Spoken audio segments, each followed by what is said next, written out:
हम लोग श्रीमद् भागवतम के तीसरे अध्याय के तीसरे स्कंद के दूसरे अध्याय के 9वें श्लोक को देख रहे हैं। और यहाँ पे एक बड़ी सुंदर बात उद्धव जी कह रहे हैं। पिछले श्लोक में ने कहा, अपने शोक के संताप में संतापित होकर, शोक से संतापित होकर वह शोक कर रहे हैं, शोक के संताप को व्यक्त कर रहे हैं। दुर्भगो बत लोको यम यदवो नितरामपि ये संवसंतो न विदुर हरिम मीना इवोडुपम। दुर्भगो बत, निश्चित ही दुर्भाग्य है। कौन? अयम लोको, यह लोक है ब्रह्मांड। और यदवो नितरामपि, और यदुजन तो उसमें अत्यधिक दुर्भाग्यशाली है। क्यों? ये संवसंतो न विदु, वह तो भगवान श्री कृष्ण के साथ वसंत, संवसंत मतलब सह वसंत, साथ में रह रहे थे, फिर भी वह उनको नहीं जाने। तो क्या उन्हें श्री कृष्ण के रूप में नहीं जानते थे कि कृष्ण है यहाँ पे? हाँ, कृष्ण के रूप में जान रहे थे। मैक्सिमम वो जान पाए, आज जो क्या श्लोक में क्लियर होगा, कि वह यादवों के प्रमुख हैं, यदुओं में प्रमुख हैं और परमात्मा है। लेकिन गोकुलपति स्वयं भगवान के रूप में वह नहीं जान पाए। किसको नहीं जान पाए? हरिम। वह यही जान पाए कि ये श्री कृष्ण हैं, ये बड़े मनोहारी हैं, हमारे मन को खींचने वाले हैं, हमारे मन को आकर्षण करने वाले हैं, इतना ही समझ पाए। लेकिन ये स्वयं भगवान हैं, भगवान नारायण के भी स्रोत हैं, यह नहीं समझ पाए। कैसे? तो कह रहे मीना इव उडपम, जैसे मछली, जैसे मछलियां कहना चाहिए, मीना मतलब मछलियां, मीना मतलब मछली। कुछ लोगों का नाम मीना होता है विद ऑल ड्यू रिस्पेक्ट, लेकिन नाम बड़ा अच्छा नहीं, मछली एनीवेज, आज मैं नोटिस कर रहा हूँ मीन मतलब मछली होता है। मछली कोई बड़ी अच्छी जाति नहीं होती, लेकिन जो भी है, मीना इव उडपम, उडप मतलब होता है चंद्रमा। जैसे चंद्रमा जब क्षीर सागर में था तो वहाँ की मछलियों ने समझा कि ये कमनीय वह वस्तु है, लेकिन ये देवोत्तम है, ये अमृतमय है, ये रात्रि निशापति है, यह सब है नहीं समझ पाए। यानी उनके परम भाव को नहीं समझ। ये तो समझ रहे हैं कि कुछ है, और वो सोच रहे थे जलस्थ प्राणी है, जलचर प्राणी कोई है होगा, तो हमारे ही जैसा कोई श्रेष्ठ जलचर प्राणी है, ऐसा वो सोच रही थी। जैसे मछलियां सोच रही थी, ऐसे ही यह भी सोच रहे थे कि हमारे ही हैं, ये यदुवंशी हैं, हमसे श्रेष्ठ हैं, यह सोच रहे थे, परमात्मा है। अब एक बात आपको समझनी होगी, कोई व्यक्ति ये कहे कि भाई मछलियां तो अज्ञान में होती हैं, इसलिए उनका चंद्रमा को नहीं जाना कोई आश्चर्य की बात नहीं है। तो क्या आप ये कहना चाहते हैं कि ये जो यदुवंशी हैं ये भी अज्ञान में थे? तो नहीं, वह तो इंगित अज्ञ, आज के श्लोक में आएगा, तो वह तो भगवान की चेष्टा तक को जानने वाले थे, या दूसरों की क्या चेष्टा है उसको भी जानने वाले थे। पूर्व प्रौढ़ इत्यादि बहुत सारे उनके गुण बताए जाएंगे, फिर भी वह भगवान को नहीं जान पाए। देखिए इस श्लोक में, 8वें श्लोक में, केवल नहीं जानने की उपमा दी जा रही है मछली से।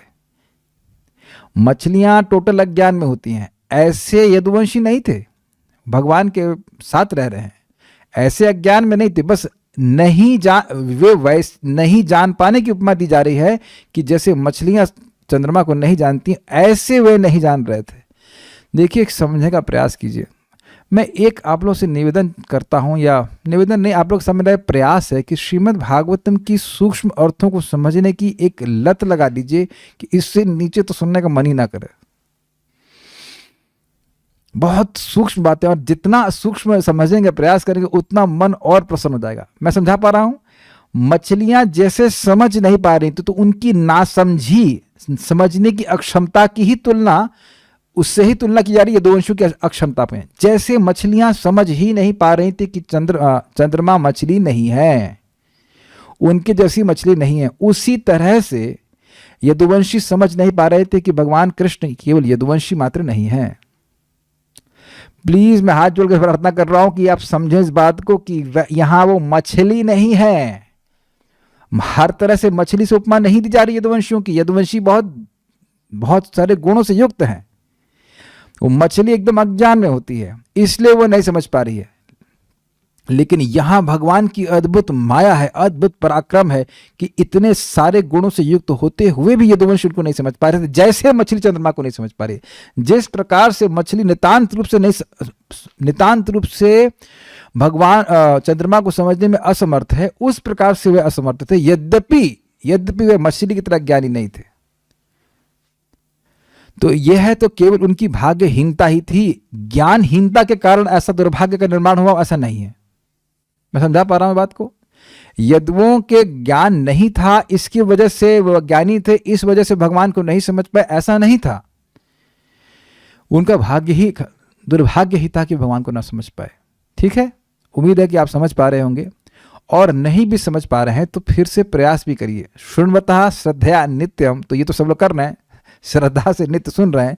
गृणतश्च स्वचेष्टतम, तो स्वचेष्टा भी लगाएं, जरा देखिए कि क्या बोला गया है, पढ़िए।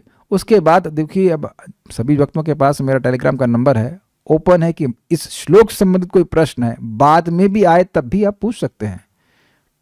थोड़ा सा मेहनत करनी पड़ेगी, टाइप करनी पड़ेगी। हम लोग भी जब फंस जाते हैं तो अन्य भक्तों से पूछते हैं तो बहुत सोच लेते हैं, जो पहले अपना दिमाग लगा लेते हैं कि हाँ भाई नहीं समझ में आ रहा है, अच्छा हाथ पैर छूट गए, नहीं समझ में आ रहा, अच्छा पूछ लेते हैं, कोई दिक्कत नहीं है। बिल्कुल, जब आप खूब दिमाग लगा लेंगे और नहीं समझ में आएगा तब मैं कुछ बताऊंगा ना तो तुरंत समझ में आ जाएगी बात। This is how we understand any subject matter. Is it okay? तो छोड़ना नहीं है, प्रश्न पूरा वेलकम है, लेकिन उसको आप थोड़ा सा पढ़ेंगे, जिसमें पढ़ा रहा हूं, फिर आप पढ़ेंगे तो फिर आपको जरूर समझ में आ जाएगा। कल हम लोग क्लास के बाद चर्चा कर रहे थे तो बड़ा निश्चय करना कठिन था कि भाग्यहीन है कि नहीं है कि नहीं, क्योंकि उनके प्रेम के उद्गार हैं उद्धव जी के, तो समझना कठिन ही है। मैं यह नहीं कह रहा हूं कि मुझे पूरी बात समझ में आ गई, मैं भी इसमें भ्रमित था कि वो क्या बोलना चाहते हैं। भ्रमित में तो समझ नहीं आ रहा है कि वो किसको दुर्भाग्यहीन कह रहे हैं। श्लोक से लग रहा है कि यादवों को दुर्भाग्यहीन कह रहे हैं, फिर टीका पढ़ते हैं तो लगता है कि नहीं वो अपने को दुर्भाग्यहीन कह रहे हैं कि हम लोग तो भगवान के साथ नहीं है, यादव जन तो अभी भी भगवान के साथ है। तो ये भागवतम की शैली है बोलने की, अद्भुत अर्थ निकलते हैं। ना भी समझ पाए लेकिन कम से कम मति तो श्रीमद् भागवत में लगी हुई है, और मति श्रीमद् भागवत में है तो भगवान हृदय में है, और क्या वरदान चाहिए। तो अब आप समझ रहे हैं लिंक ये है कि भाई यदुवंशी लोग अज्ञानी हो ऐसा नहीं है। उनके गुणों का यहां पे वर्णन करेंगे, और उन गुणों के द्वारा कोई भी व्यक्ति किसी के बारे में सब कुछ समझ सकता है। जो गुण यहां बता रहे हैं वह गुण अगर किसी के पास हो तो कोई भी व्यक्ति किसी के बारे में अच्छी तरह समझ सकता है, लेकिन फिर भी नहीं समझ पाए। मैं फिर से रिपीट कर रहा हूं, मछलियों के पास कोई बुद्धि नहीं होती है, लेकिन यहां पे यदुवंशियों के जिन गुणों का वर्णन किया जा रहा है, अगर वह हमारे आपके पास हो तो हम किसी की भी स्थिति को समझ लेंगे, लेकिन वह भगवान की स्थिति को नहीं समझ पाया। तो एक बात यहां पहले पकड़ लीजिए, सिद्धांत यह है कि जब जितनी मात्रा में भगवान अपने आप को प्रकाशित करना चाहते हैं उतनी मात्रा में कोई भी व्यक्ति समझ सकता हो, चाहे भक्त भी क्यों ना हो। यदुवंशी भक्त भी हैं, लेकिन भक्त होने के बाद भी भगवान जितनी मात्रा में अपने आप को प्रकाशित करना चाहते हैं किसी भक्त को, उतना ही वह समझ सकता है, उससे अधिक नहीं। तो लेट्स स्टार्ट। इंगितज्ञः पुरु प्रौढ़ा एका रामश्च सात्वताः। इंगितज्ञः पुरु प्रौढ़ा एका रामश्च सात्वतः। सात्वतां वृषभं सर्वे भूतावासाम् अमंसतः। सात्वतां वृषभं सर्वे भूतावासाम् असम्मतः। इंगितज्ञः पुरु प्रौढ़ा एका रामश्च सात्वताः। इंगितज्ञः पुरु प्रौढ़ा एका रामश्च सात्वतः। सात्वतां वृषभं सर्वे भूतावासामंसत। सात्वतां वृषभं सर्वे भूतावासामंसत। इंगितज्ञः पुरु प्रौढ़ा एका रामाश्च सात्वताः। इंगितज्ञः पुरु प्रौढ़ा एका रामश्च सात्वतः। सात्वतां वृषभं सर्वे भूतावासामंसत। सात्वतां वृषभं सर्वे भूतावासामंसत। इंगितज्ञः पुरु प्रौढ़ा एका रामश्च सात्वताः। इंगितज्ञः पुरु प्रौढ़ा एका रामश्च सात्वतः। सात्वतां ऋषभं सर्वे भूता वासा ममंसत। सात्वतां वृषभं सर्वे भूता वासा ममंसता। इंगितज्ञः पुरु प्रौढ़ा एका रामाश्च सात्वताः। इंगितज्ञः पुरु प्रौढ़ा एका रामाश्च सात्वतः। सात्वतां वृषभं सर्वे भूता वासं ममंसत। सात्वतां वृषभं सर्वे भूता वासा ममंसता। बहुत अच्छा। हाँ, बोलिए बोलिए, आप बोलिए। इंगितज्ञः पुरु प्रौढ़ा एका रामाश्च सात्वतः। इंगितज्ञः पुरु प्रौढ़ा एका रामाश्च सात्वताः। सात्वतां वृषभं सर्वे भूता वासा ममंसत। सात्वतां वृषभं सर्वे भूता वासा ममंसत। फिर से बोलते हैं। इंगितज्ञः पुरु प्रौढ़ा एका रामाश्च सात्वताः। इंगितज्ञः पुरु प्रौढ़ा एका रामाश्च सात्वतः। सात्वतां ऋषभं सर्वे भूता वासा ममंसत। सात्वतां ऋषभं सर्वे भूता वासा ममंसत। बहुत अच्छा श्लोक। यदुगुण अनुभवी भक्त विद्वान तथा मनोवैज्ञानिक अध्ययन में पटु थे। इससे भी बड़ी बात यह थी कि वे सभी लोग समस्त प्रकार की विश्रांति में भगवान के साथ रहते थे। फिर भी वे उन्हें केवल उस ब्रह्म के रूप में जान पाए जो सर्वत्र निवास करता है, अर्थात परमात्मा के रूप में। अन्वय देखिए। इंगितज्ञ भगवान के मानसिक भावों को पहचानने वाले, मतलब इंगित, इंगित इंडिकेशन, इसी से आ रहा है इंगित से इंडिकेशन, मतलब भगवान की चेष्टा क्या है, भगवान क्या करना चाहते हैं। बल्कि एक आचार्य कहते हैं सुबोधनी में कि भगवान किसी दिशा को देख रहे हैं, किसी भी दिशा को देखकर क्या सोच रहे हैं यह भी जानने वाले थे। देखिए दो अर्थ हैं, अर्थ लिए गए आचार्यों के द्वारा कि दूसरे इंगितज्ञ मतलब दूसरा क्या कर रहा है, क्या चेष्टा कर रहा है ये जानने में समर्थ,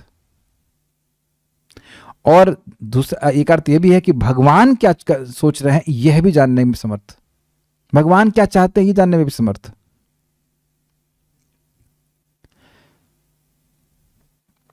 इसके उदाहरण स्वयं उद्धव जी भी हैं। तो भगवान क्या चाहते हैं, क्या चेष्टा करना चाहते हैं, ये कौन समझ सकता है? अत्यंत निपुण व्यक्ति समझ सकता है ना। इंगितज्ञ हैं अतएव पुरु प्रौढ़ा, इसीलिए अतिशय निपुण है। ये समझ गए, धारण कर लिया। भगवान क्या चेष्टा करना चाहते हैं, भगवान की क्या इच्छा है। इंगितज्ञ का मतलब होता है भाई वह भगवान के सेवक हैं, चलो ठीक है, तो स्वामी क्या चाहता है उसे बोलना ना पड़े, इंडिकेशन से मान, इशारे से, इशारे को समझना, अगर कहें इशारे को समझना। आर्यम आर्य कह रहा, इंगित, इंगित का मतलब होता है इंडिकेट करना, तो एक इशारा कर देना, ऐसे ऐसे गर्दन भी ना हिलानी पड़े, वो समझ जाए कि भगवान इस समय क्या चाहते हैं। जो बहुत गुह्य सेवक होते हैं वह, उनकी ऐसी क्षमता होती है कि वे स्वामी की इच्छा को समझते हैं कि वे क्या चाहते हैं। अब इसमें अगर किसी को डिटेल पढ़ना है तो श्रील चैतन्य चरितामृत में आप महाप्रभु की वो लीला पढ़ें जिसमें वह जगन्नाथ रथ यात्रा में नृत्य कर रहे हैं। जहाँ तक मैं समझता हूँ बेड़ा कीर्तन लीलाएं, बेड़ा कीर्तन पास टाइम्स, जहाँ तक मुझे स्मरण आ रहा है, तो उसमें महाप्रभु जगन्नाथ जी के सामने हैं और वह जगन्नाथ जी को देखकर हर साल एक गाना गाते कि तुम वही लड़के हो, मैं वही लड़की हूँ। तो सब लोग को आश्चर्य था, ये महाप्रभु सन्यासी हैं, ये भजन क्यों, मतलब भजन, यह गाना क्यों गा रहे हैं कि तुम वही लड़के हो, मैं वही लड़की हूँ, रोमांटिक गाना क्यों गा रहे हैं। लेकिन एक साल जब रूप गोस्वामी वहाँ थे तो वह सुन करके वह एक पद्य की रचना करती है कि आप वही श्री कृष्ण हैं, मैं वही श्रीमती राधा रानी हूँ, ये वही, ऐसा करके उन्हें पूरा वर्णन कर दिया। तो और वो लिख दिए और अपनी झोपड़ी के जो छप्पर होता उसमें घुसा दिए उसको। तो महाप्रभु आकर के, महाप्रभु तो परमात्मा है, सब जानने वाले हैं, वो आए और उसको पढ़े, और फिर रूप गोस्वामी जब लौट किया तो उनको प्रेम से चपत मारी कि तुम मेरे हृदय को कैसे समझ गए, श्री चैतन्य मनोभीष्टम इत्यादि। तो जैसे श्रीमती राधा रानी भगवान कृष्ण के विरह में उनसे कुछ बात कह रही हैं, उसी तरह से समझ गए रूप गोस्वामी जी की महाप्रभु यह क्यों कहते हैं। अब समझ में इंगितज्ञ, सबको नहीं समझा रहे हैं, लेकिन जो भाव है महाप्रभु के हृदय में वह श्रील रूप गोस्वामी जी समझ गए। तो और उसके बाद वो भक्तों को कहते भी, ये रूप गोस्वामी मेरे भावों को समझ कैसे गए? तो कहे आपने कृपा करी है इसलिए तो समझ गए। कहते हैं हाँ, इनकी नम्रता देख करके मैं समझ गया, मैंने इन पे कृपा वृष्टि करी थी, कृपा की वर्षा करी थी। इसी प्रकार से श्रील प्रभुपाद जी ने श्रील भक्ति सिद्धांत ठाकुर जी के गुणगान में कहा, absolute essential thou has proved, impersonal calamity thou has removed.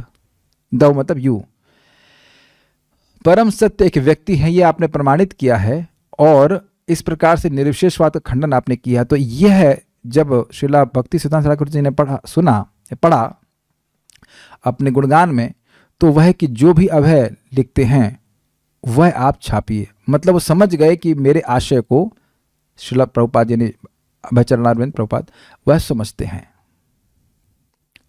तो किसी के हृदय की बात को समझना, इसके लिए बहुत योग्यता चाहिए कि नहीं? अगर कोई व्यक्ति तेरे दिल की बात में जानो, अगर आपके हृदय की बात जान रहे हैं तो व्यक्ति निपुण कहा जाएगा ना। इसीलिए कह रहे हैं पुरु प्रौढ़। पुरु मतलब अतिशय और प्रौढ़ मतलब निपुण। आप समझेंगे प्रौढ़ मतलब होता है बुढ़ा, लेकिन प्रौढ़ शिक्षा केंद्र सुना होगा आपने, लेकिन प्रौढ़ मतलब वृद्ध नहीं होता है। प्रौढ़ मतलब जो थोड़ा सा अनुभवी हो गया है। तो यहाँ पे कह रहे हैं कि यहाँ प्रौढ़ का स्पष्ट अर्थ है निपुण। ये लिंक समझ पा रहे हैं? इंगितज्ञ हैं इसलिए पूर्व प्रौढ़, यानी अतिशय निपुण है। और न सिर्फ अतिशय निपुण है बल्कि एकारामाश्च, एक आपने सुना होगा आत्मारामा। आत्मरामा का अर्थ है आत्मा में ही रमण करने वाला। एकारामा का क्या अर्थ हुआ? एकांत में भगवान के संग रमण अर्थात आनंद लेने वाले। अब जो व्यक्ति भगवान के संग अकेले आनंद ले रहा है, तो क्या वह भगवान की कोई बातों को नहीं समझेगा? नहीं समझेगा अगर वह इंगितज्ञ ना हो। पहले थोड़ा समझने का प्रयास करें। भाई वह इंगितज्ञ है, अकेले में भगवान के साथ में है, तो अब छुपने का तो स्कोप है नहीं, है ना। मान लो 300 लोग क्लास में बैठे हों, तो 2-4-5 लोग सो भी रहे हो तब भी मालूम चल जाता है, लेकिन चलो उसमें उनको लगे कि हम बच जाएंगे। अब मान लीजिए आप में से कोई व्यक्ति यहाँ पे सो रहा है, 5-6 भक्त हैं, तो अब बचने का अवकाश है। और मान लो कि एक ही व्यक्ति बैठा होता तब तो बिल्कुल ही नहीं सो पाता। क्यों? यहाँ पे भी भक्त लोग कुछ एक आधा फांकी मार लेते हैं, लेकिन चलिए ठीक है। लेकिन अगर मैं आपसे ही बात कर रहा होता तब तो सोना बहुत मुश्किल है ना। क्या कभी आप लोग संग ऐसा हुआ है कि आपसे कोई अकेले भी बात कर रहा हो और आप सो गए हो? Please raise your hand if that is possible. ऐसा कैसे होगा कि आप आपसे बात कर रहे हैं आप सोना चालू कर दे? ऐसा तो नहीं हो सकता है। तो जब अकेले में है तो भगवान की बात और अधिक समझ में आएगी ना। अब क्या लगता है? तो भगवान उनसे कोई बात भी कहते होंगे, कोई बातचीत होती है। एकाराम का मतलब है कि सबका ऐसा पता नहीं कैसे भगवान करते थे कि सबका सामर्थ्य था कि भगवान अकेले रहते थे साथ में उनके। इससे उनका अतिशय भगवान की नैकट्य भी दिखता है कि भगवान की निसंग बहुत निकटता में रहते थे। एकारामश्च एवं अकेले भगवान के साथ आनंद लेने वाले सर्वे सात्वता, सभी भक्त थे। ऐसा क्यों कर पा रहे थे सब भक्त? ये यादवों ने भूतावासम, भगवान श्री कृष्ण को सर्वव्यापी परमात्मा, भूत आवासम, सारे जीव इनके, सारे भूत अर्थात जीवात्मा जिनके आवास है, घर हैं, अर्थात परमात्मा। परमात्मा सभी के घर में रहते हैं, हृदय में रहते हैं। एवं सात्वताम ऋषभम, यादवों में प्रमुख ही अमंसतः माना। अब बड़ा सुंदर बात बोला है, अमंसतः माना मतलब इससे अधिक और नहीं जाना, इतना ही जाना। इससे अधिक जानने की इच्छा भी नहीं करी, प्रयास भी नहीं किया। लेकिन आप जानते हैं तो आप कहेंगे इसमें कठिनाई क्या है? भगवान को अगर परमात्मा के रूप में जान रहे हैं तो दिक्कत क्या है भाई? देखिए भगवान भगवत गीता के 10वें अध्याय में कहते हैं एकांशिना स्थितो जगत, मैं अकेले एक अंश अर्थात परमात्मा के द्वारा ही संपूर्ण जगत को धारण करता हूं। अर्थात परमात्मा जो कि उपदृष्टा अनुवंता है, वह भगवान की पूर्ण अभिव्यक्ति नहीं है। आगे इसमें विवृत्ति नामक टीका शिला भक्ति सिद्धांत सरस्वती ठाकुर जी की है। वो कहते हैं कि इसका मतलब यह है कि वह यह नहीं समझ पाए कि गोकुलपति के रूप में कृष्ण का माधुर्य क्या है, उससे अधिक वो जान ही नहीं पाए। यदुवंश में यदुवंश शिरोमणि है, यदुवंशों में सर्वश्रेष्ठ हैं, यादव में सर्वश्रेष्ठ हैं, और उस रूप में माधुर्य का अनुभव किया उन्होंने। लेकिन दुर्भाग्य उनका यह था कि वह गोकुलपति के रूप में भगवान कृष्ण का क्या माधुर्य है वह नहीं समझ पाए। This is very interesting. अब आप ये समझने का प्रयास करें कि ये बोल कौन रहा है। बोल रहे हैं उद्धव जी। उद्धव जी की एस्पिरेशन क्या है, उनकी लालसा क्या है कि ब्रज में वह गुल मैया लता के रूप में जन्म लें ताकि गोपियों के चरण धूल उनको प्राप्त हो, क्योंकि वह ब्रज की गोपिकाओं का और ब्रज के अन्य भक्तों का, जैसे कि माता यशोदा का, नंद महाराज का अतिशय प्रेम देख के आए हैं। वो वही कृष्ण हैं, कृष्ण अलग नहीं है, लेकिन उन कृष्ण के प्रति जो उन्हें विशेष प्रेम प्राप्त किया है, उस प्रकार से जो विशेष माधुर्य का अनुभव भगवान कृष्ण का करते हैं, वैसा अनुभव इन लोगों को नहीं प्राप्त हुआ। आप मेरी बात समझ पा रहे हैं? स्वयं भगवान श्री कृष्ण कौन है? गोलोक विहारी श्री कृष्ण भगवान, गोकुलपति भगवान श्री कृष्ण। तो उस रूप में वह कृष्ण को नहीं समझ पाए। Is that clear? और ऐसा नहीं कि वो दूर है, एकारामश्च, ऐसा नहीं है कि वो मूर्ख हैं, इंगितज्ञ, ऐसा नहीं कि कुछ निपुणता का अभाव है, पुरु प्रौढ़ा, सब कुछ होने के बाद भी, और भक्त भी हैं, ये सब होने के बाद भी भगवान को वह गोकुलपति के रूप में नहीं समझ पाए। लेकिन इसका अर्थ यह नहीं है कि भगवान की मधुरता का अनुभव नहीं कर पाए, लेकिन वह यदु कुमार के रूप में अनुभव कर रहे थे कि कृष्ण यदु कुमार हैं, यदु में प्रमुख हैं। लेकिन भगवान के बार बार कहा जा रहा है, भगवान की भगवत्ता का सार है उनका माधुर्य। वह कृष्ण का माधुर्य, गोकुलपति कृष्ण का माधुर्य, वह जो द्वारका में भगवान श्री कृष्ण, उनको भी आकर्षित करता है। इसीलिए तो श्रीमंत चैतन्य महाप्रभु के रूप में भगवान श्री कृष्ण आते हैं। भगवान श्री कृष्ण कभी कभी, अब आप आगे मैं पढ़ाऊंगा कभी, तो वो बोले भी हैं द्वारका की रानियों से कि मैं तुम लोग को इसीलिए स्वीकार किया हूं कि तुम लोग मुझे गोपियों का स्मरण कराती हो।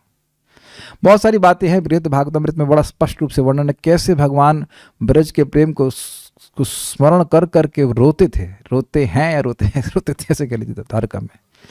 यस, तो उद्धव जी कह रहे हैं कि इस प्रकार से वह गोकुलपति के रूप में भगवान कृष्ण के माधुर्य को नहीं समझ पाए।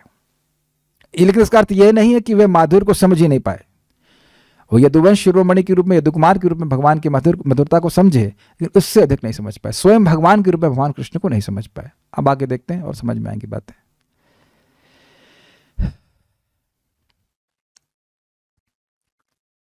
श्रीधरी, एक मिनट रुकिएगा।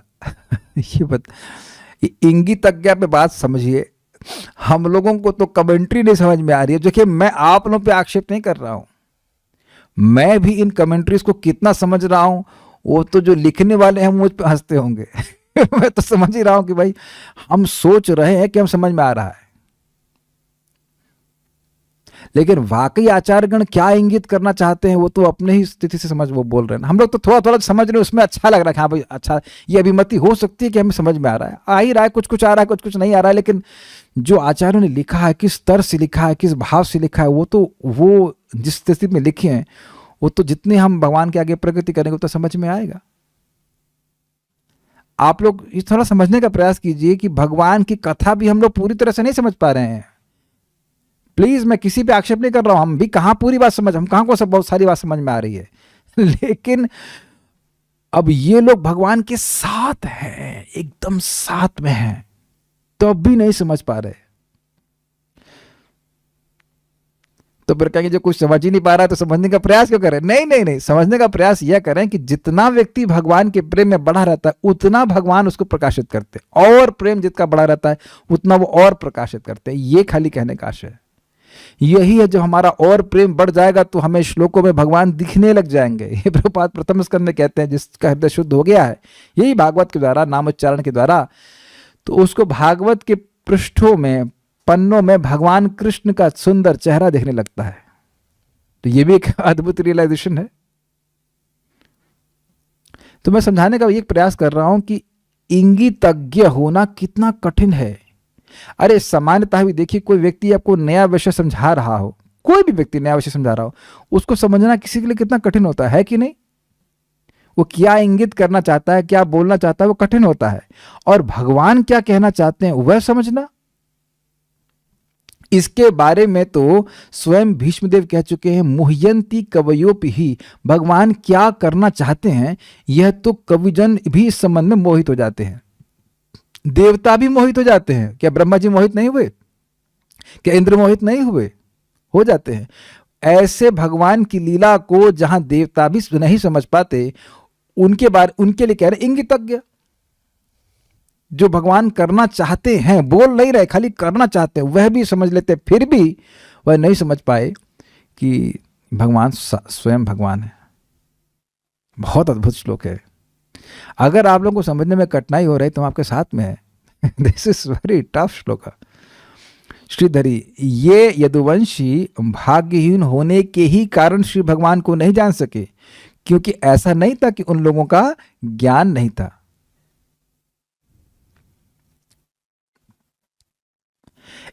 तो उस पर कह रहे हैं, ऐसा क्यों कह रहे हैं? तो कहते हैं इंगितज्ञ, अर्थात भगवान के चित्त में स्थित बात को वो जान जाते थे। क्लियर? मैं जो हमारे सामने भक्त बैठे हैं उनसे ही निवेदन करूंगा कि आप यस और नो बोल दिया करिए, तो कि हम आप लोगों को सैंपल लेके समझ लें कि अगर आप लोगों को समझ में आ रहा है तो उपलक्षण से जूम के भक्तों को भी समझ में आ ही रहा होगा। तो यही तरीका है, और तो कोई तरीका नहीं है। हम ये मान लेंगे आप लोगों को समझ में आ रहा है तो उधर भी जूम पे भक्तों को समझ में आ ही रहा होगा। और जूम वाले भक्त थोड़ा सा ऐसे कर सकते थे, हाँ समझ में आ रहा है, तो हमें थोड़ा प्रोत्साहन मिलेगा। इंगितज्ञ समझ में आ रहा है? इंगितज्ञ, ठीक है, गुड बॉयज। इसलिए वे पूर्व प्रौढ़ा अर्थात अतिशय और प्रौढ़ा पूर्व अर्थात अतिशय और प्रौढ़ा अर्थात निपुण थे। ये समझ में आ रहा है। जो व्यक्ति किसी की भगवान की चित्त की में जो स्थित बात है उसको समझने में समर्थ हो तो उसको अतिशय निपुण नहीं कहेंगे। अच्छा, आगे बताइए, माता जी इनकी शादी हो चुकी है, मैं उनसे पूछ रहा हूँ, क्या आपके पति ने से कभी इस बात पे पति आप पे गुस्सा हुए? क्या यार तुम इतना भी बात नहीं समझ सकती हो? ऐसा बोलते हैं ना, इतनी सी बात तुम नहीं समझ सकते हो। या माता जी भी कभी गुस्सा, आप तो हमारी बात समझते ही नहीं है। ये कंप्लेन तो शायद माताओं की अपने पति से शायद इटर्नल कंप्लेन हमेशा करते, आप तो हमारे कुछ समझते ही नहीं है। तो ये दोनों ही लोग इंगितज्ञ नहीं है ना। बोला जाता है man are from what is it, women are from Venus and man are from Mars. सब कुछ बोलते हैं, सोचने का तरीका अलग अलग है, क्या कहा जाए। लेकिन आप मेरे ख्याल से सभी लोग ऐसा एक बार कभी ना कभी थोड़ा बहुत तो मतलब झगड़ा कह लीजिए या कुछ मतलब अनबन ऐसी हो ही जाती कि अब जब पति पत्नी ही अपनी बात नहीं समझ रहे हैं, कभी कभी ऐसा बोलता है अरे इतना साल हो गया तुम आज तक इतनी बात नहीं समझी, ऐसा होता है, ऐसा कहा जाता है। तो यहाँ पे वह निपुणता की हीनता को सूचित करता है कि इतना से बात नहीं समझ पाए, है ना। लेकिन यहां कह रहे इंगितज्ञ। भाई मैं क्यों उदाहरण दे रहा हूं, एक सामान्य मनुष्य की चित्त में कोई बहुत बड़ी बड़ी बातें तो होती नहीं है, बहुत गहरी सोच रहा हो, बहुत ज्यादा होगा तो दाल चावल के बारे में सोच रहा हो, बहुत ज्यादा तो कुछ सोचता नहीं है। तो अब उसकी बात को नहीं समझ पा रहा है व्यक्ति, और भगवान की बात को समझ लेगा। तो और वो भी जो भगवान बोल नहीं रहे हैं, खाली सोच रहे हैं, उसको समझ लेना, दिस इज क्वाइट टफ। हम तो यह भी नहीं समझ सकते कितनी कठिन बात है। मैं एग्जाम्पल आपको देता हूँ। श्रीला प्रभुपाद जी का एक फोटो है जिसमें वो उनके पासपोर्ट का फोटो है, और प्रभुपाद से बहुत गंभीर है, और ऐसे नहीं, ऊपर नहीं, सीधे देखना है, ऐसे बहुत गंभीर। तो जब उनके शिष्यों ने उनको देखा उस फोटो में, कहते हैं प्रभुपाद इसमें आप बहुत गंभीर लग रहे हैं, सीरियस लग रहा है। क्या? प्रभुपाद ने कहा नहीं, उस समय मैं सबसे अधिक प्रसन्न था क्योंकि मैं अपने गुरु महाराज की आज्ञा को पालन करने का या पूर्ण करने का मुझे मौका मिला था। अपने गुरु महाराज की आज्ञा को पूर्ण करने का मौका मुझे मिला था, इसलिए मैं सबसे अधिक प्रसन्न था। देखने में क्या लग रहे हैं? प्रभुपाद बहुत सीरियस हैं। या मैंने पहली बार जब प्रभुपाद जी का फोटो देखा था भगवद गीता के पीछे की तरफ, प्रभुपाद ऐसे ऊपर देख रहे हैं, तो मुझे ऐसा लगा कि प्रभुपाद का नाम भी नहीं समझ रहा था। मैंने कहा ये व्यक्ति बड़े अहंकारी हैं, ऐसे ऊपर देख रहे हैं। क्या मूर्खता है मेरी। हाँ, ऐसे ना फोटो देख के हम कुछ भी सोच लेते हैं, बाद में आप उस फोटो को देखेंगे तो लगता है कि हाँ प्रभुपाद कितने गहन चिंतन में है। Is it okay? तो कुछ समझ रहे होंगे मेरी बात। तो किसी को देख करके भांप लेना कि भाई वो क्या सोच रहा है, ये बड़ा कठिन है, बहुत कठिन होता है। अच्छा, ऐसा मत सोचिएगा कि कुछ लोग ऐसे नहीं होते हैं। मैं नाम ही रख रहा हूँ, हमारे प्रभु जी थे जनक सनातन प्रभु, तो हम ब्रह्मचारी आश्रम में थे, तो प्रभु के पास बड़ा स्पेशल क्वालिटी थी। कोई सामने आएगा, भगवान ने कुछ की शक्ति दे रखी थी कि वो समझ जाते थे कि वो चीटिंग कर रहा है कि ईमानदार है। तो यद्यपि वो गृहस्थ आश्रम में थे, मेरे सीनियर थे और हमारे मतलब कह सकते हैं सुपीरियर थे, बॉस के लिए जो भी था। तो कोई व्यक्ति ब्रह्मचारी आश्रम में आता तो कई बार लोग अल्टीरियर मोटिवेशन से आते हैं, तो हम पहले उनका एक्सरे करा देते थे, प्रभु जी से मिला देते थे, उसको नहीं बताते थे, उन्होंने कहा प्रभु जी से मिल लो जरा, तो उनसे पूछ के ही मैं एडमिट करूँगा। तो बोलते था इसको ये गड़बड़ करेगा तो ऐसा, और सही में मतलब ऑलमोस्ट ऑल द टाइम वो बोल देते थे कि ये गड़बड़ करेगा। तो मैंने कहा चलो मौका दे के देखता हूँ, कई बार नहीं भी रखते थे तो जान लेते थे। हम एक भक्त है वो जता रहे थे कि उनके गुरु महाराज यह भी जान लेते हैं कि तो वो सोच क्या रहे हैं, मतलब उनके शिष्य क्या सोच रहे हैं, और इसमें कोई कठिनाई नहीं। जैसे जैसे व्यक्ति भक्ति में आगे बढ़ता है उसके बाद से शक्ति आने लगती हैं। ये स्वयं नारद जी बोलते हैं, पहले भगवान का ऐश्वर्य, फिर भगवान का ज्ञान, और उसके बाद भगवान का ज्ञान और भगवान की फिर सूक्ष्म शक्तियाँ, और उसके बाद भगवान का प्रेम प्राप्त करते हैं जैसे वैसे व्यक्ति में आगे बढ़ता है। तो ये लोग भक्ति में बहुत आगे बढ़े चले हुए थे, भगवान की इंगित को समझने वाले थे, और इसी कारण से पूर्व प्रौढ़ अत्यंत निपुण थे। ये सारे गुण मछली में नहीं होते हैं, ये सारे गुण मछली में नहीं होते हैं। मछली नहीं समझती है कि इंगितज्ञ होती है या पूर्व प्रौढ़ होती है, तो इसलिए मछलियों से उस तरह से उपमा नहीं लेनी चाहिए। और एकारामश्च अर्थात व्यक्तिगत रूप से एकांत में भगवान के साथ आनंद लेते थे। जिसको भगवान अपने साथ खाने पीने के लिए बिठा रहे हैं वो कितना भगवान का अंतरंग होगा। यादव इस प्रकार का होने पर भी भगवान श्री कृष्ण को भूतावासम अर्थात संपूर्ण विश्व के अंतर्यामी ईश्वर एवं सात्वताम ऋषभम यदुवंशों में श्रेष्ठ मात्र ही माने, अर्थात इससे अधिक नहीं जान पाए। हम तो बस इतना ही जानते हैं, ऐसा शब्द आपने सुना होगा, तो कहते इतना ही समझ पाए कि वह सभी के अंतर्यामी हैं और सात्वतों में सर्वश्रेष्ठ है। इसको थोड़ा समझने का प्रयास कीजिए। भाई वह शास्त्र के जानकार थे, इसलिए वो समझ पाए कि हाँ ये परमात्मा ही यदुवंशियों के मुखिया के रूप में, सात्वताम ऋषभ के रूप में प्रकट हुए। मैं समझा पाया? शास्त्रों से वे समझ पाए कि भगवान परमात्मा है और यानी कृष्ण परमात्मा है, और यह भी समझ पाए कि ये हमारे, तो देख ही रहा है कि यदुवंश के शिरोमणि हैं, तो दोनों चीज समझ पाए, लेकिन स्वयं भगवान है वह नहीं समझ पाए। सारार्थ दर्शनी, द्वारका वासियों की भगवान के ऐश्वर्य ज्ञान की शून्यता उस प्रकार नहीं थी जिस प्रकार की गोकुल वासियों में थी, जिन्होंने शुद्ध प्रेम में केवल माधुर्य का अनुभव किया था। तो फिर उद्धव कैसे कह सकते हैं कि द्वारकावासी भगवान के ऐश्वर्य को नहीं जानते थे? अब थोड़ा धीरे धीरे समझना होगा।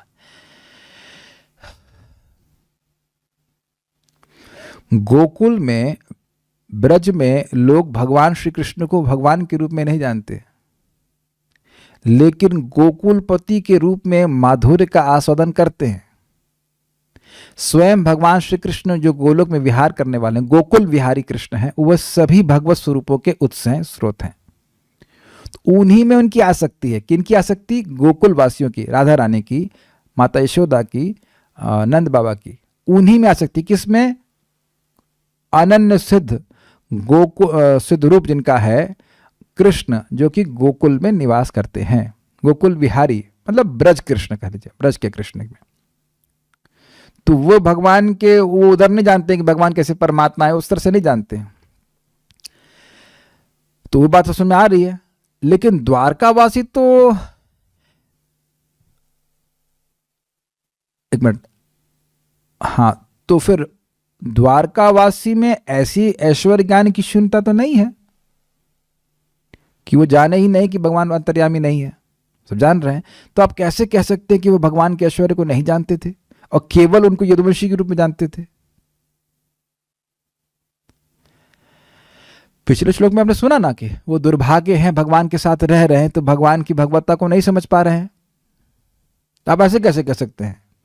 भगवान के ऐश्वर्य को तो समझ रहे हैं ना। तो अब कह रहे हैं क्या? तो यदि यह प्रश्न हो तो वह श्लोक इसका उत्तर देता है, चूंकि वे पुरु प्रौढ़ा अर्थात अति सूक्ष्म बुद्धि से युक्त थे। पुरु मतलब अति और प्रौढ़ मतलब सूक्ष्म, और अत्यंत सूक्ष्म बुद्धि में निपुण। अरे किसी की सूक्ष्म बुद्धि होगी नहीं तो निपुण कैसे होगा? प्रौढ़ का अर्थ निपुण, एक्सपर्ट, तो जो व्यक्ति एक्सपर्ट है उसके पास बुद्धि नहीं होगी, तेज तेज बुद्धि होगी तभी तो वो निपुण होगा। इसलिए कह रहे अति सूक्ष्म बुद्धि से युक्त थे यानी कि यादव, अतः उन्हें कृष्ण की चित्त स्थित वस्तु का बोध था।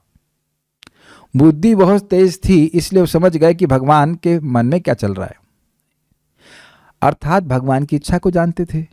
तो फिर भगवान के शरीर में स्थित सौंदर्य, लावण्य, मृत आदि की बात ही क्या करें, किंतु उसके बावजूद भी उनमें भगवान के ऐश्वर्य ज्ञान का अभाव ही था।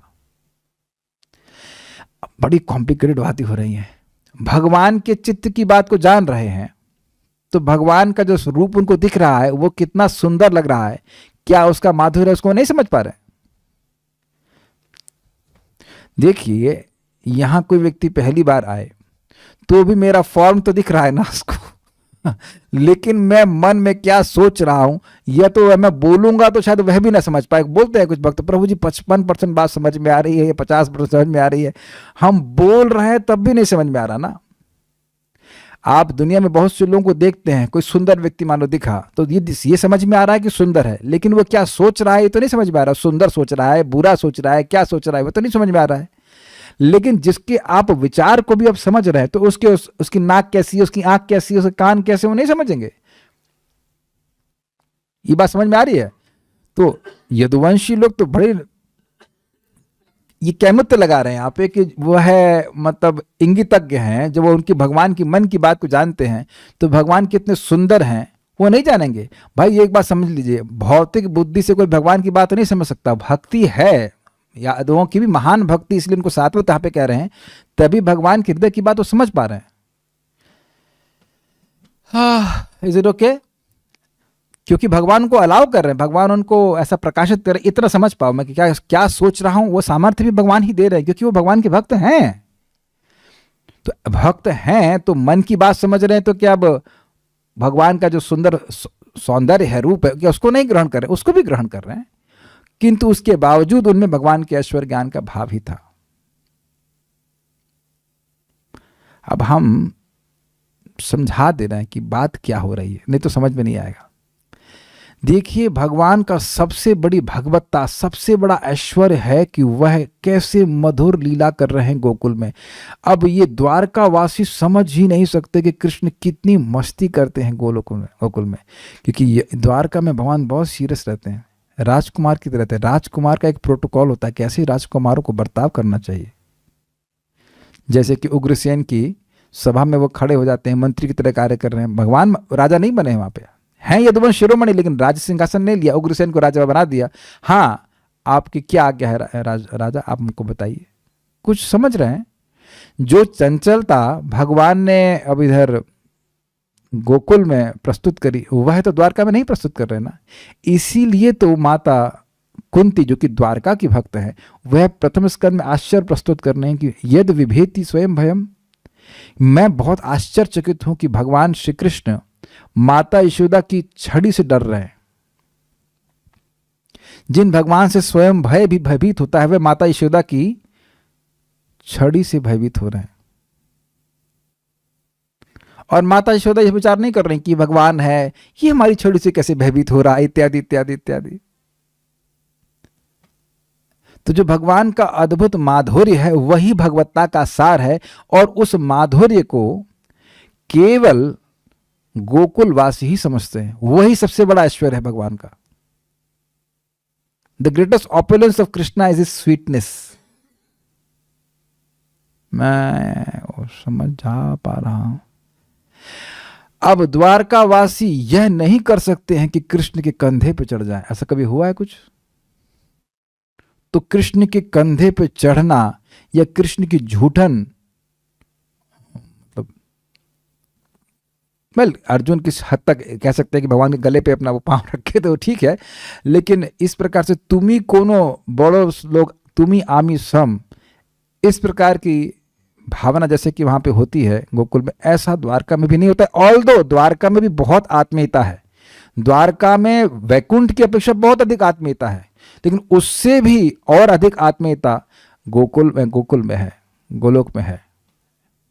इसका और आप लोग अगर डिटेल में समझना चाहते हैं तो आपको बृहद भागवतामृत पढ़ना पड़ेगा, जहाँ द्वारका में भी जाते हैं, फिर द्वारका से और फिर वो गोकुल में, गोलोक में जाते हैं। एका रामा अर्थात वे भगवान के साथ व्यक्तिगत रूप से बैठने, शयन करने तथा अन्य गतिविधियों में आरमते अर्थात आनंद लेते थे। कोई पंडित हो तो बताइए, 11वां अध्याय भगवत गीता का अर्जुन कहते हैं, शय्यासन भोजनेशु, सोते समय खाते समय मैंने आपको कहा हे कृष्ण हे यादव हे सखेती, हे कृष्ण हे यादव हे सखा, ऐसा करके वो बोलते थे, लेकिन आपकी मैं महिमा को नहीं समझ पा रहा था, ऐसा करके वहाँ पे अर्जुन बोलते हैं। तो इस प्रकार से अन्य द्वारका के वासी भी, या यदुवंशी, क्षमा कीजिएगा, यदुवंशी लोग भी भगवान कृष्ण के साथ उठने बैठने का मौका प्राप्त करते थे अकेले में।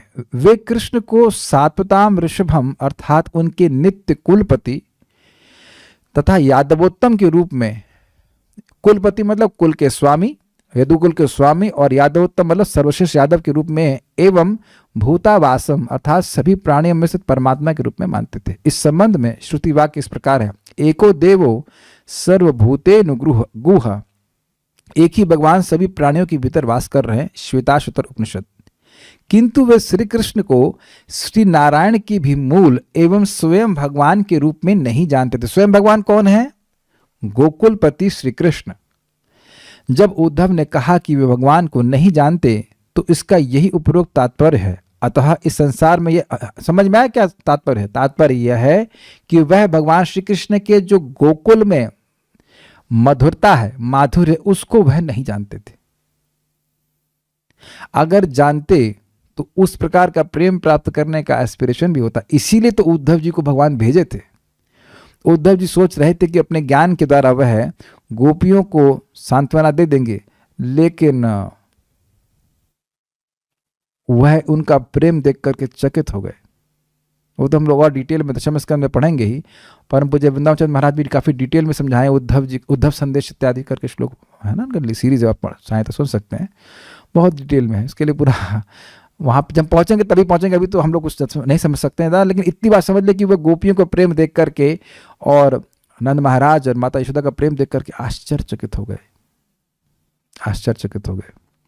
और इसीलिए वह प्रार्थना भी किए हैं भागवतम में, गुल्म औषधि नाम ऐसे करके श्लोक है कि उनकी प्रार्थना है कि वह ब्रज में गुल्म औषधि बन जाए। और यहाँ पे उद्धव कुंड भी है, गुल्म या लता बन जाए। इधर उद्धव कुंड है ना आपके गिरिराज में, परिक्रमा करते हैं तो वहाँ पे बताया जाता है कि वहाँ पे हैं, ताकि गोपियों के चरणों की रज उनको प्राप्त हो, ऐसा प्रेम उनको प्राप्त हो सके। ब्रह्मा जी भी ने इस प्रकार से प्रार्थना करी है, आप दशम स्कंद के 14वें अध्याय में देखेंगे। भगवान करें सब लोग देखें इस तरह से। तो ये जो विशेष प्रेम है गोकुल का, उसको उद्धव जी समझ रहे हैं, इसलिए कह रहे हैं कि वैसा प्रेम द्वारका वासियों को प्राप्त नहीं हुआ। देखिए, इसका अर्थ यह नहीं है कि द्वारकावासी कहीं हीन है, इन द सेंस कि हर भक्त का एक विशेष रस है भगवान से और उसमें वो पूर्णतः संतुष्ट रहता है। लेकिन तारतम्यता की अगर दृष्टि कही जाए तो उससे कहा जाए तो फिर वो और अतिशय प्रेम है गोकुल का। अतः इस संसार में यह समुचित ही है, ठीक ही है कि कुछ लोग कृष्ण को भगवान के रूप में जानते हैं और कुछ नहीं जानते हैं, तथा इसकी निंदा भी नहीं की जाती। निंदा तो उनकी होती है जो मध्यवर्ती हैं, अर्थात जो भगवान को आधा जानते हैं, ये भाव है। अब ये लाइन तो बहुत ही अद्भुत है, ये समझ में आ रहा है, ये तो एकदम से ऊपर से जा रही है। ये क्या मतलब है? जो जान रहे हैं वो भी अच्छे हैं, जो नहीं जान रहे हैं वे भी अच्छे हैं, लेकिन जो बीच में है वह अच्छे नहीं है। इस पे तो क्या कहा जा सकता है, क्या कह रहे हैं? कृष्ण को भगवान, जो मैं अब देखिए मैं अपनी समझावट बता रहा हूं, अब जो और भगवान चाहेंगे कुछ और हम लोग को बता सके, भगवान बता सके मतलब भगवान और प्रकाशित करेंगे कभी अर्थ, तो हम वैसे समझेंगे। जितना मुझे समझ में आया, जो कृष्ण को भगवान के रूप में जानते हैं, अगर एक अर्थ लें कि भाई स्वयं भगवान के रूप में जाते हैं, गोकुलपति के रूप में, बहुत अच्छी बात है। जो उन्हें गोकुल के पति के रूप में नहीं जानते तो वो भी ठीक है, ऐश्वर्य भाव में सेवा कर रहे हैं। लेकिन जो आधा जानते हैं और आधा नहीं जानते तो वो बस आधा जान के रह जा रहे हैं। परमात्मा के रूप में जान गए, यदुवंशी के रूप में जान गए, थोड़ा और जान लेते तो गोकुल का ही प्रेम मिल जाता, इसलिए उसमें उनकी निंदा की जा रही कि रह गए। मैं ऐसे समझ पा रहा हूं, अब बाकी आप लोग विचार कर लीजिएगा। हाँ मतलब और थोड़ा जान लेते तो और वही गोकुल का ब्रज का रस वे प्राप्त कर पाते। तो इसी अर्थ में कह रहे हैं, बड़े ये देख लीजिए, भागवत में कहीं वैष्णव की निंदा नहीं है, वो एक ये प्रेमवश बात बोली जा रही है कि उर्दू में शब्द मलाल रह गया, मलाल समझते हैं, डिससेटिस्फैक्शन। प्रेम तो कर ही रहे हैं तो थोड़ा और ऐसे प्रेम कर लेते तो कितना अच्छा होता। इस प्रकार का डिससेटिस्फैक्शन भगवान कृष्ण को भी होता है कि पूरे जगत में सब लोग मेरी ऐश्वर्य भाव में भजन करते हैं, वैकुंठ आदि प्राप्त करते हैं, लेकिन वो मुझे पूरा पकड़ नहीं पाता। लेकिन जब माता मोरे पुत्र भावे करे ना ताड़न, जब माता पुत्र भाव में मेरे को डांटती है, पुत्र भावे करे लालन पालन, और वह सोचती है कि अरे मैं इसे नहीं खिलाऊंगी तो ये मर जाएगा, तो मुझे बड़ा अच्छा लगता है। जब गोपियाँ मुझे गाली देती हैं तो मुझे बड़ा अच्छा लगता है। तो अब इस प्रकार की प्रेम की लालसा कृष्ण भी तो कर रहे हैं।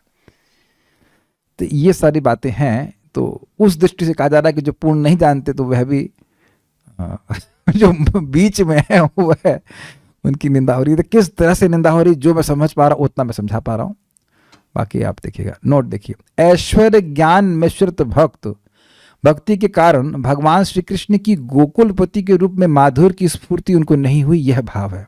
ये शिला भक्ति सिद्धांत सरस्वती ठाकुर जी, प्रभुपाद जी के गुरु महाराज की टीका है, उसे विवृत्ति टीका कहते हैं। विवृत्ति means which explains more clearly. तो अब समझ में आया कौन से भगवान के ऐश्वर्य को नहीं समझ पा रहे हैं कि भगवान कृष्ण को वह गोकुलपति के रूप में, जो ग्वाले हैं, गोप कुमार हैं, गोपेश हैं, गोपिका कांत हैं, उस रूप में वह नहीं समझ पा रहा है। ठीक है, आज भी नहीं समझ पा रहे हैं। ये ध्यान दीजिएगा, ऐसा नहीं कि नहीं समझ पाए थे, नहीं, आज भी नहीं समझ पा रहे हैं। क्रम संदर्भ, परंतु आज भी यादव भगवान को नहीं जान रहे हैं। ये आप कैसे जानते हैं? आपने कहा कि न विद हो, पिछले श्लोक में कहा नहीं जान पा रहे हैं, वर्तमान में नहीं जान पा रहे हैं, ये कैसे आप जान रहे हैं? इस प्रश्न की शंका पर अपने प्राचीन निजी अनुभव को कह रहे हैं इस श्लोक से। मतलब जब भगवान यहाँ थे प्रकट रूप से, और यदुवंशी थे, और उद्धव जी भी थे, तो कह रहे हैं मैं देखा हूं कि वह नहीं समझ पा रहे थे, तो आज भी वह नहीं समझ पा रहे हैं। अब पुराने अनुभव से होता ना, कि जो पुराना अनुभव था वही मैं कह रहा हूं कि वो उस वक्त समझ नहीं पा रहे थे, आज भी नहीं समझ पा रहे। यद्यपि श्री कृष्ण स्वयं भगवान हैं, परंतु यादवों ने उनको भूतावासम अर्थात अंतर्यामी माना, जो भगवान के अंश हैं, अर्थात भगवान की पूर्ण अभिव्यक्ति नहीं है। परमात्मा भगवान की पूर्ण अभिव्यक्ति नहीं है, वह उपदृष्टा है और अनुमंता है। वह जीवों के कर्मों को देख रहे हैं और उसके अनुसार वह अनुमान मतलब सैंक्शन कर देते कि हाँ इसको ये भोग सुख दुख मिलना चाहिए इत्यादि। लेकिन भगवान श्री कृष्ण विशेष रूप से स्वयं भगवान के रूप में वह विशेष लीला करते हैं। एवं सात्वताम ऋषभम अर्थात अपने नित्य कुलपति के रूप में माना, जो वर्तमान है, वर्तमान है मतलब उनके साथ में है, तो बड़ा स्पष्ट है। सर्वभूतादिवास, वह सभी प्राणियों में निवास करते हैं, श्वेता शूद्र उपनिषद 6.18। तो इस श्लोक के आधार पर समझे, वो वृषणाम पर देवता, विष्णु के लिए कृष्ण परम देवता थे, श्रीमद् भागवतम 10.43.17। तो इस श्लोक के अनुसार उन्होंने वृष्णियों के यानी कि सात्वतों के यानी कि यादवों के सर्वश्रेष्ठ कुलपति के रूप में भगवान कृष्ण को स्वीकार किया। सुबोधनी, उम्मीद है कि मैं पूरा कर पाऊंगा। मछलियों का ज्ञान सामर्थ्य नहीं होता। मछलियों को कौन सा ज्ञान होता है? अनलेस वो मत्स्य अवतार हो। ठीक है, मछलियों का ज्ञान सामर्थ्य नहीं होता है। तो ये जो पिछली उपमा आपने सुनी थी कि भाई मछली की तरह, जैसे मछली चंद्रमा को नहीं समझ पाई तो यादव जन कृष्ण को नहीं समझ पाए, तो ये उपमा पूरी फिट नहीं बैठती है। मछलियों का ज्ञान सामर्थ्य नहीं होता है, परंतु यह यादव ज्ञान समर्थ होते हुए भी भगवान को नहीं जान पाए, इसको कहने के लिए कहते हैं इंगितज्ञाः, अर्थात भगवान की चेष्टा को भी वे जानते थे। ये क्लियर हो गया? इसी है तो यानी ज्ञान शक्ति है उनके पास, समझने की शक्ति पूर्ण है। किसी समय भगवान किसी इच्छा से किसी दिशा को भी देखते हैं, वह भी यह जानते हैं किस लिए पूर्व में देख रहे हैं, किस लिए पश्चिम में देख रहे हैं, यह भी जानते थे और उसके अनुसार कार्य करते हैं। भगवान मान उधर देख रहे हैं कहीं पूर्व में, तो वो समझ जाते थे कि भगवान पूर्व में क्यों देख रहे हैं, क्या करना चाहिए। इतने वह बुद्धिमान थे, इतनी उनकी ज्ञान शक्ति से वो संपन्न थे, इतनी ज्ञान शक्ति थी उनको। इससे यादवों की ज्ञान शक्ति को कहा किस शब्द से? इंगितज्ञः। ज्ञ मतलब जानने वाले, इंगित मतलब चेष्टा को भी जानने वाले थे, अत्यंत ज्ञान शक्ति से युक्त थे। अच्छा, पूर्व प्रौढ़ से क्या आशय है? पूर्व अर्थात अधिक एवं प्रौढ़ अर्थात अति क्रिया शक्ति युक्त। जब हम किसी कहेंगे ये व्यक्ति बहुत निपुण है, तो निपुण मतलब कार्य करने में निपुण है, तो क्रिया शक्ति होगी तभी ना वो कुछ कार्य करेगा। तो कह रहे हैं पूर्व प्रौढ़ मतलब उनकी क्रिया शक्ति बहुत अधिक थी। वो जो भगवान समझ रहे हैं, उस समझ के छोड़ नहीं दे रहे हैं, उसको संपन्न करने में, क्रियान्वित करने में भी वो समर्थ थे। इसलिए ज्ञान और क्रिया शक्ति से वे युक्त थे। तथा एकारामा अर्थात भगवान के साथ एकांत में भी आनंद लेते थे। तो इसके द्वारा दोनों प्रकार की शक्ति के फल को कहा। अरे भगवान के संग कोई आनंद ले रहा है, लूला लंगड़ा है, तो भगवान के संग क्या दौड़ेगा, खाएगा पिएगा, कुछ कर पाएगा? नहीं कर पाएगा। भगवान कहेंगे अरे ये थोड़ा सा मिठाई खाओ, अरे नहीं डायबिटीज है। कहने का आशय ये है, भगवान के पार्षदों के संग नहीं होता है। लेकिन मैं बोल रहा हूं कि अब कोई व्यक्ति आपके संग आनंद ले रहा है अकेले में, तो उसका भी कुछ सामर्थ्य होना चाहिए ना।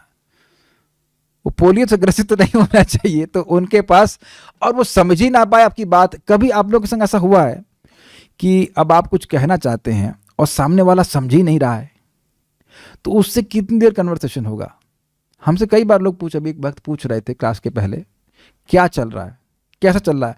हमने कहा जैसा कल चल रहा था वैसा आज चल रहा है। कल भी क्लास कर रहे थे, आज भी क्लास कर रहे हैं। ये प्रश्न आप समझ रहे हैं, नॉट मच। यह तो कुछ पूछा नहीं जाता कि अच्छा भागवत में क्या पढ़ा रहे हैं। ये तो आज तक मुझसे कोई प्रश्न नहीं करा।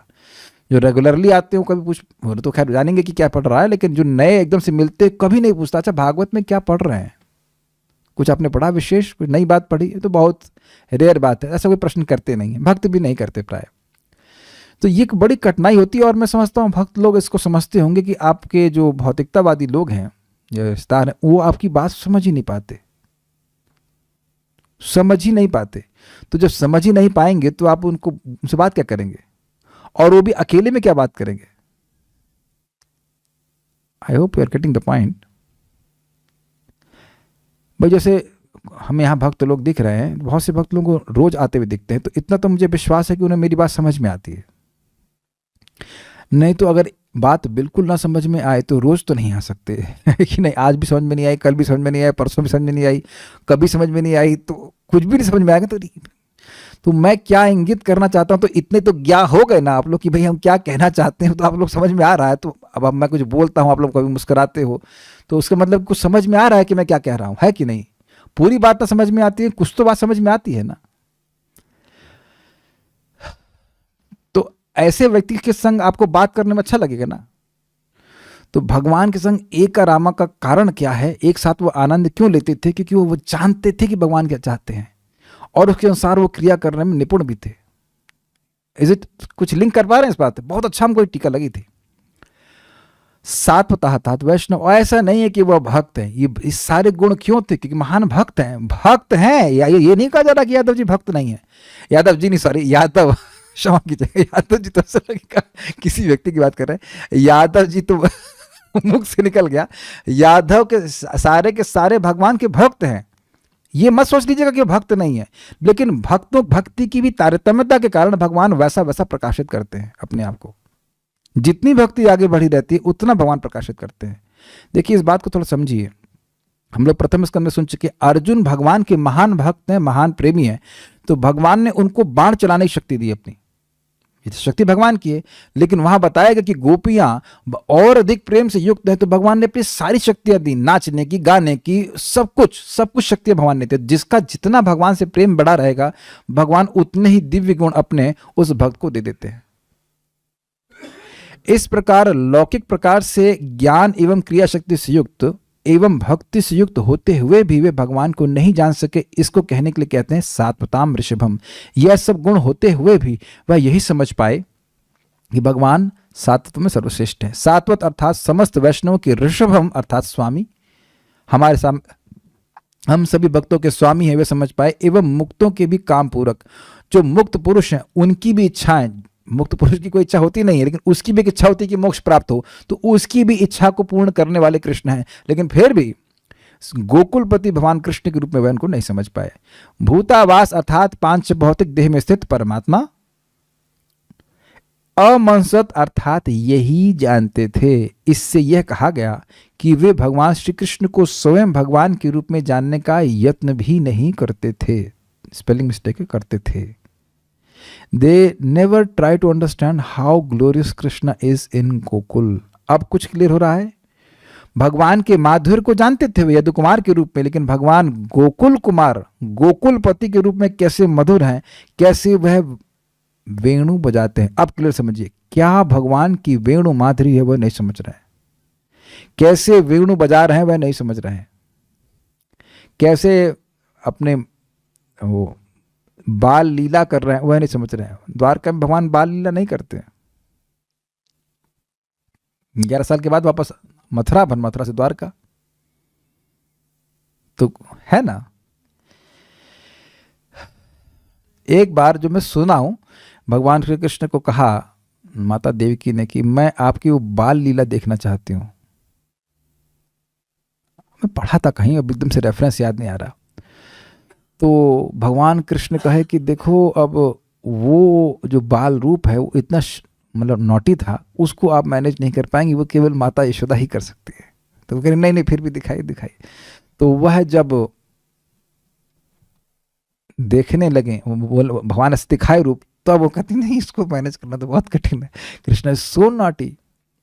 एक और पास टाइम तो बहुत प्रसिद्ध है कि जब माता हाँ देखिए, माता रोहिणी, वह तो भगवान कृष्ण की बाल लीला को देखी है। वो द्वारका की पार्षद भी हैं, लेकिन इधर ब्रज में भी रही जब भगवान कृष्ण इधर थे, कृष्ण बलराम जी। तो उनसे द्वारका में द्वारका की रानियां भगवान कृष्ण की ब्रज की लीलाओं को सुन रही। तो देख लीजिए, और अधिक आकर्षक होगा कि नहीं ब्रज की लीला। और दरवाजा बंद करके सुन रहे हैं कि कहीं कृष्ण बलराम ना सुने। तो कृष्ण बलराम जी तो समझ गए कि भाई उनकी लीलाओं की चर्चा हो रही, तो वो आके सुनने लगे कान लगा करके। इतने आकर्षित हैं ब्रज की लीला से। और हाँ, सुभद्रा थी पहरेदार कि कोई अंदर ना आने जाए। तो सुभद्रा देवी, उनकी भी उन लीलाओं को सुन करके भाव आ गया, और इसी कारण से वो उस रूप में उनकी आंखें एकदम बड़ी बड़ी हो गई, जैसे कि आप जगन्नाथ जी को देखते हो। कृष्ण बलराम जी, उनकी भी आंखें से बड़ी बड़ी हो गई। इसी प्रकार से जगन्नाथ जी का आविर्भाव हुआ। परम पूज्य गौर गोविंद महाराज ऐसी कथा सुनाते हैं, है ना, ऐसी कुछ कथा है। तो इस प्रकार से आकर्षक है ब्रज की लीलाएं। तात्पर्य, वेदों में कहा गया है कि परमात्मा को मात्र विद्वत्ता या मानसिक चिंतन पर के बल पर नहीं समझा जा सकता। नायम आत्मा, न अयम आत्मा, न यह परमात्मा प्रवचने न लभ्य। प्रवचन के द्वारा नहीं प्राप्त हो सकता। तो प्रवचन के द्वारा प्राप्त नहीं हो सकता, आप प्रवचन क्या कर रहे हो? ये भी तो प्रवचन है ये भी तो प्रवचन है कि भगवान को प्रवचन के द्वारा नहीं जाना जा सकता। तो यहां प्रवचन का मतलब है केवल विद्वत्ता रूप प्रवचन। भगवान का यश गाकर के भगवान को प्रसन्न करते हैं और भगवान अपने आप को प्रकट करते हैं, तो वो तो स्पष्ट बात है। लेकिन केवल अपनी विद्वत्ता के बल पर अगर कोई भगवान के बारे में प्रवचन करता है तो वह भगवान को नहीं जान सकता। नायम आत्मा प्रवचने न लभ्यो न मेधया न बहुना श्रुतेना, कठोपनिषद।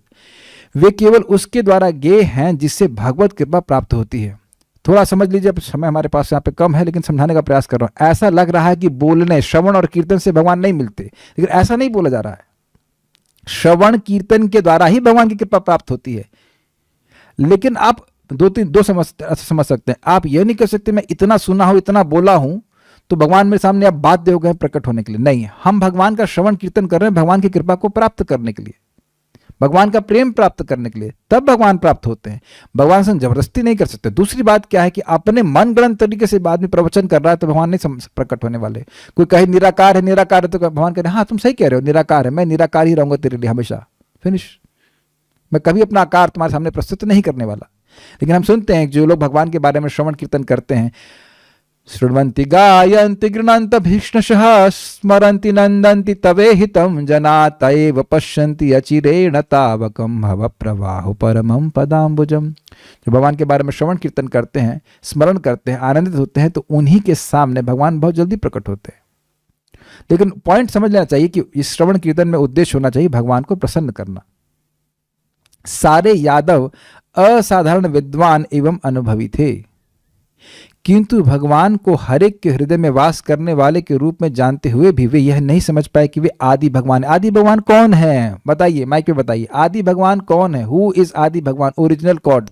भगवान श्री कृष्ण। भगवान श्री कृष्ण। कौन से भगवान कृष्ण अगर कहा जाए, कौन सा स्वरूप भगवान का? गोलोक विहारी। गोलोक विहारी कृष्ण, यस, उस रूप में वे नहीं जानते थे। ज्ञान की यह कमी उनके अपर्याप्त पांडित्य के कारण नहीं, अपितु उनके दुर्भाग्य के कारण था। किंतु वृंदावन में भगवान परमात्मा रूप में भी विख्यात नहीं थे, क्योंकि वृंदावन के निवासी भगवान के शुद्ध अनौपचारिक भक्त थे और वे उन्हें अपने प्रेम का एकमात्र लक्ष्य समझते थे। थोड़ा समझने का प्रयास कीजिए, बड़ा कॉम्प्लिकेटेड हो रहा है। यहां भी वो कह रहे हैं कि यदुवंशियों में श्रेष्ठ मानते थे और परमात्मा जानते थे। तो देखिए, यदुवंशियों में श्रेष्ठ मान रहे हैं मतलब आत्मीयता, और परमात्मा मान रहे हैं मतलब ऐश्वर्य ज्ञान। गोलोक में वो ये नहीं जान रहे कि परमात्मा, बस वो जान रहे हैं कि हमारा गांव का लड़का है, सबसे अधिक प्रिय है, ऐसे मान रहे हैं। परमात्मा के रूप में नहीं जानते हैं। ऐश्वर्य तो बिल्कुल लोप हो गया, लेकिन माधुर्य बहुत बढ़ गया, बहुत बढ़ गया। वे ये नहीं जानते थे कि वे भगवान हैं, लेकिन जानते केवल कृष्ण को ही हैं। थोड़ा समझिए। अब मैं जानबूझ करके थोड़ा घुमाने वाली भाषा बोलूंगा ताकि आप समझें। यदुवंशी कृष्ण को जानते थे, लेकिन वो ये नहीं जानते थे कि भगवान है, आदि भगवान है, अगर क्लियर कहा जाए। और ये गोलोकवासी भी कृष्ण को जानते थे, लेकिन ये नहीं जानते थे कि भगवान है। तो अंतर क्या हो गया? अंतर यह हो गया कि यदुवंशी लोग यह जानते हैं कि ये कृष्ण है, पॉइंट नंबर 1, लेकिन वह यह नहीं जानते कि गोकुलपति हैं, भगवान का आदि स्वरूप गोकुलपति है, और उनको परमात्मा के रूप में जानते हैं। ऐश्वर्य ज्ञान मिक्स्ड है, तो ऐश्वर्य जब माधुर्य के संग मिलता है तो माधुर्य शिथिल होता है उसमें।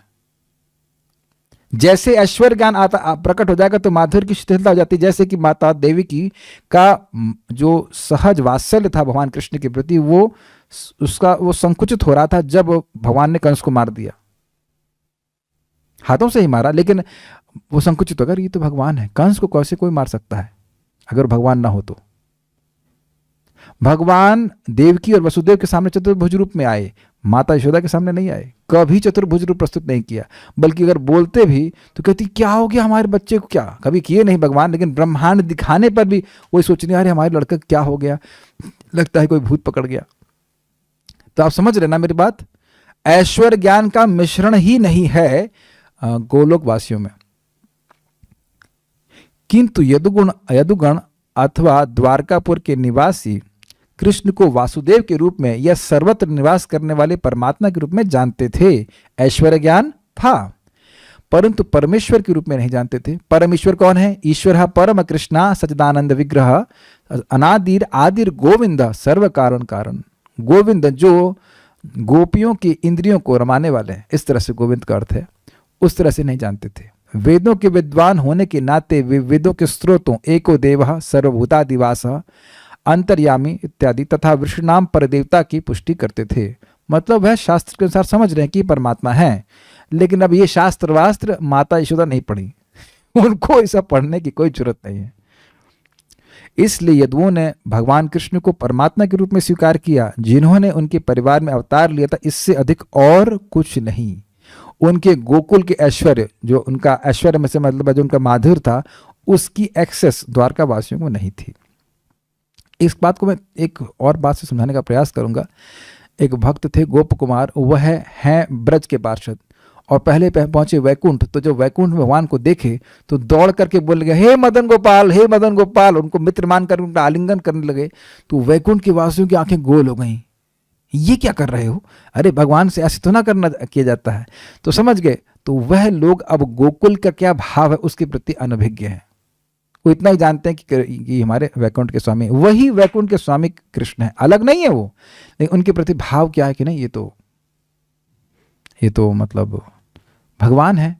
इसी प्रकार से द्वारका में भी ऐश्वर्य का बोध होने के कारण वैसे माधुर्य का अनुभव नहीं कर पाए वो लोग जो कि गोकुल में भक्त लोग करते हैं। तो दुर्भाग्य क्यों कह रहे हैं? एकदम कृष्ण के साथ रहते हुए भी वह नहीं कर पाए। और आप समझ रहे हैं कि उद्धव जी ने उस प्रेम का अनुभव किया है, इसलिए।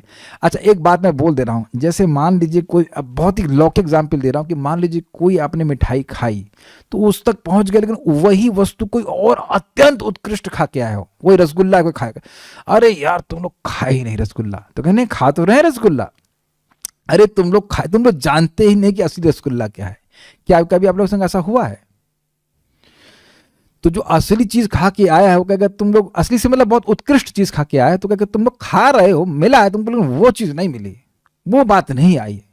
तो अब उद्धव जी भी मानते थे, अनुभव करते थे, प्रेम का अनुभव करते थे और सब कुछ अनुभव करते थे भगवान कृष्ण के प्रति, लेकिन जब वो ब्रज का प्रेम अनुभव करके आए तो वह चकित हो गए।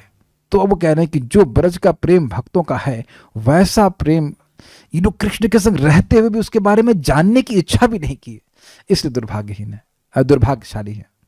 आप समझ रहे हैं मेरी बातें? तो एटलीस्ट सुन रहे हैं, धीरे धीरे शायद समझ में भी आए। इस सब चीज़ें, इस श्लोक को समझने के लिए आपसे निवेदन है, डेली निवेदन है कि एक बार फिर से पढ़िएगा, विचार कीजिएगा, कुछ ना समझ में आए तो पूछेगा, मैं भी जितना सामर्थ्य होगा मैं समझाने का प्रयास करूंगा। लेकिन भगवत्ता का सार है उनका माधुर्य, और उसको यदुगण नहीं समझ पाए, सब कुछ जानने में समर्थ होते हुए भी, निपुण होते हुए भी, भगवान के संग अत्यंत आनंद लेते हुए भी अकेले में फिर भी वह नहीं समझ पाए, तो इसलिए उद्धव जी कह रहे हैं कि वह दुर्भाग्यशाली है। तो समय हो गया, कोई प्रश्न किसी बात का? ना, प्रश्न नहीं है कोई, so will stop here. Shrimad Bhagavatam की जय, श्रील प्रभुपाद की जय, निताई गौर प्रेमानंदे।